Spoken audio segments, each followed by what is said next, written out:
Pansin ko lang na sa tuwing may pumupuna sa inyo ng di maganda, feeling nyo na agad inggit sa inyo. Pero sa totoo lang, hindi naman talaga. Gusto niya lang talagang ayusin yung mali nyo. Kasi wala namang pumuna ng magandang, hindi ka naman pupunahin kung okay ka eh. Wala naman taong ganun eh. Napakalabo naman ng may ganun eh, 'di ba? Syempre yung ano ba yung si ganito? Syempre 'di ba dapat wala, sobrang labo talagang yung iba plastic lang, pakitang tao lang eh. Pero kung sa'yo, kung gusto mo lang na mas ayusin pa yung sarili mo, edi maging mas better ka pa kaysa sa sarili mo kung ano man yung nasasabi nila. 'Di ba?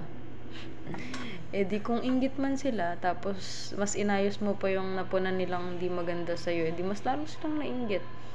Edi mas dagdag pa sa kataasan ng confidence mo, di ba? Kasi wala namang maganda nangyayari sa pride eh. Kung feeling mo lang laging kinaganda mo na yan, edi go. Push. Buhay mo yan eh. Charot.